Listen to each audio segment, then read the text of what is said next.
Welcome back to Narrative Nook Cafe. If you're new here, then welcome. Thank you for joining me today. Okay, big disclaimer. I've done some things I'm not particularly proud of, but I'm here, and this is a judgment-free zone. Now that's out of the way. Here's the story. You know how some people show up posing as an answered prayer? They take you on dates without you asking. They get you the perfect gift for the right occasion. Usually when there's a crowd or they know people are going to ask about what they got you, like Christmas, Valentine, or your birthday. They want you to believe they were sent from heaven to ease all of your burdens. That's how it started with Mark. I found out in the weirdest way possible that my angel was a fake. Things seemed off, but I believed him not because I thought he was the truth, but because I needed to believe him. I needed to believe in love as if it determined my value. Plus, he wasn't that bad, or so I thought. I thought that if something didn't feel chaotic, it had to be right. And any other flaw I could help him fix if I loved him right. That's the part I understand differently now. Let me back up. I had a horrible dating history before I met Mark. There was the one guy I met on a dating app. He was fresh out of prison for attempting to unalive someone and newly divorced because he was a self-proclaimed serial cheater. Then when I told him I was no longer interested, he cried. Then there was the guy who asked me out to dinner, but when the bill came, he looked at me to pay. And the 2-year situationship with undiagnosed psychopath that not only was a serial cheater, but he employed some of his other women to smear my name. He was abusive, and that ultimately ended after I put a restraining order on him. Anyway, so when I met Mark, I thought he was the one. Mark didn't rush me. Men like him never do, but they have a way of making their presence known in the beginning. It's like they do and say all of the right things to make sure that they live rent-free in your head. He acted as if he already knew where my soft spots were, like he'd studied patience and learned how to perform it. He was known, respected, always doing something for the community, on boards, at events, in church. People loved saying, "He's such a good man." No one ever asked, "Good to who?" He never yelled, never raised his voice, never argued. He just talked calmly. So calmly that questioning him made me feel silly. Immature, even. Commitment was always coming. Stability was building. Timing was important. And somehow, while this man who was always serving everyone else eventually stopped serving me, he all of a sudden was always just a little short on money. I noticed. I ignored it. On paper, our relationship looked solid, but then things shifted as we got closer. Late-night talks that felt deep, but never actually moved us forward. Trips we'd plan later. Anniversaries we'd celebrate soon. Future plans that stayed safely in the future. He admired my ambition, as long as it didn't require him to step up. He called hesitation wisdom. Waiting, proof of maturity. And I believed him. Because where I come from, love is supposed to be patient. And Mark knew exactly how to weaponize patience. Our 2-year anniversary came. Or should I say that it didn't? No call, no text. Hours passed. Concern turned into anxiety. Anxiety turned into that familiar gut drop feeling The one women know too well. The moment you realize you might be way more invested than the person you're waiting on. Mark finally made an appearance, but he never said happy anniversary. He simply said that he needed to take a shower. So I used that opportunity to look through his phone. Judgment-free zone, remember. I didn't find anything, and I was about to put his phone back. And that's when I saw it. A video. Laughing. Close. Comfortable. Mark's voice, clear as day. The timestamp said today. The woman wasn't me. My stomach flipped, but instead of anger, I started negotiating with reality. Maybe it's old, maybe I'm tripping, maybe there's context. By this point, I had so many red flags, I could have sewed them all together and made me a freakum dress. But I needed to believe that I didn't see what I saw. I told myself not to jump to conclusions. Doubt dressed itself up as emotional maturity. When I finally asked him about it, I kept my voice steady. Hey, I saw something on your phone. It looked like a recent video of you with another woman. He didn't miss a beat. He said, I honestly don't know what you're referring to. The only women I have videos of are mutual friends or people you've met before.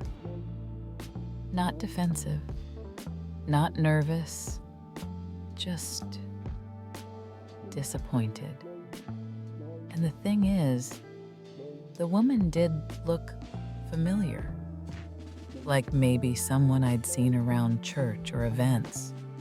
So I tried again. I might know her. I just didn't like how it made me feel. He sighed, slow, heavy, like I'd just said something exhausting. Naomi, I wish you'd come to me first, instead of letting your mind create a story that's unfair to both of us. I clarified. I'm not accusing you. I'm just saying it didn't sit right with me. That's when the sermon started. I hate that you're feeling unsettled. I've never given you a reason to feel insecure with me. What you saw wasn't what you think. It was timing, context, nothing more.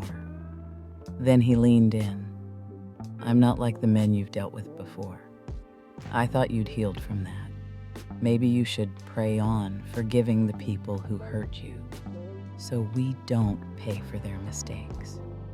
And just like that, I was the problem. Insecure, spiritually underdeveloped, unhealed. Accountability got baptized and came out blame-free, and I accepted it. Because I wanted peace more than clarity. And because it was easier to doubt myself than to accept I might be dating a liar with a prayer life. Later that night, my phone buzzed. Unknown number. You don't know him like you think you do, but you will. My chest tightened immediately. This didn't feel like a warning. Was she trying to come to me on some woman-to-woman type energy? It felt like a receipt warming up. I wasn't sure what to make of it, so I ignored it. I didn't reply, didn't block the number, didn't delete it. I let it sit. The next morning, I moved through my routine on autopilot. Nothing felt real. Nothing felt urgent. Until 7:42 a.m. My phone lit up. Mark, good morning, beautiful. Prayed for you. Right on time. And that's when it hit me. He was never late with reassurance, only with accountability. I stared at the message longer than I needed to. Then I replied, "Sweet. same tone. But something inside me had shifted completely.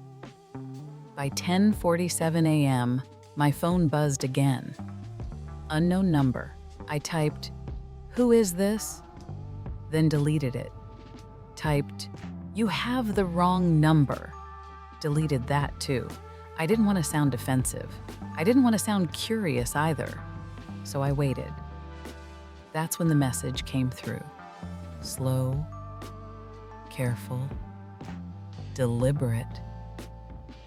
I didn't mean to fall for him. I just believed him. I stopped breathing for a second, not because I was surprised, because I wasn't. I already knew. I just hadn't heard it out loud yet. This wasn't drama. This wasn't chaos.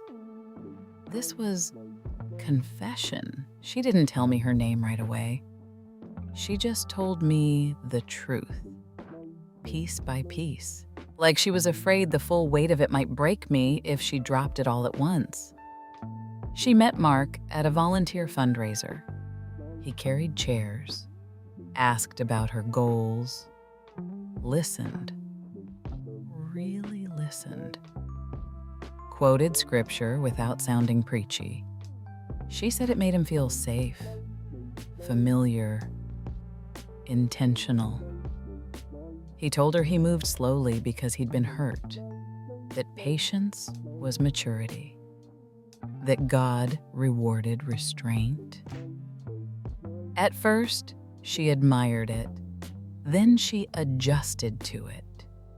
Then she got stuck in it. He made me feel like wanting clarity meant I wasn't healed enough. I read that line 3 times, not because I didn't understand it, but because I did, perfectly. It put language to something I had been living in for months. And that's when I realized something important.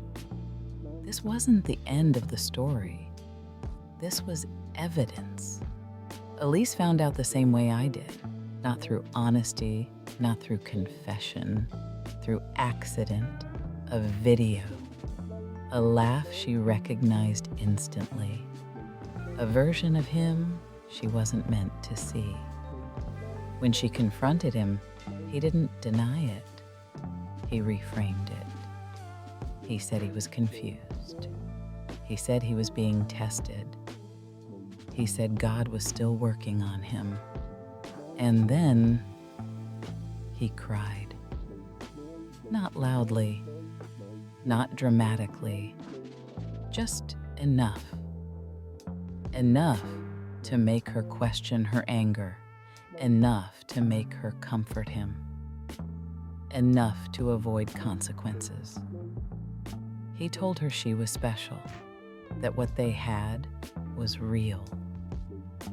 Just not exclusive yet. Not exclusive yet. That phrase sat in my chest like a weight, because suddenly everything made sense. She stayed longer than she should have, not because she was weak, because he was strategic. Mark never pressures, he never demands, he never forces. He simply creates emotional conditions where women convince themselves to wait and wait and wait until waiting becomes their identity. Eventually, Elise realized the truth. She wasn't his only season. She was one chapter. Women rotated through his life like outfits. Each one convinced she meant something permanent. Each one told patience was proof of maturity. Each one believing she was different. Then Elise said something I will never forget. Something so precise, it felt surgical.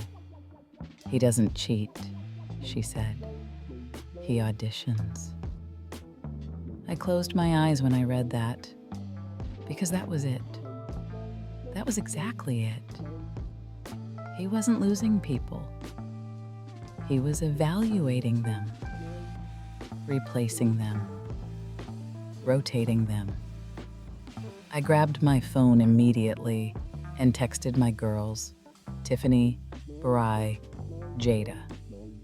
I said one thing: I need y'all to listen before you respond. Not react, not comfort me. Listen, because for the first time, I wasn't confused. I was awake. Come back next week. Because what I learned next didn't just explain Mark, it explained me. Have you ever met someone like Mark? Or are they harder to recognize than we think? Thank you for visiting Narrative Nook Cafe, and don't forget to subscribe and click the notification bell. See you next week.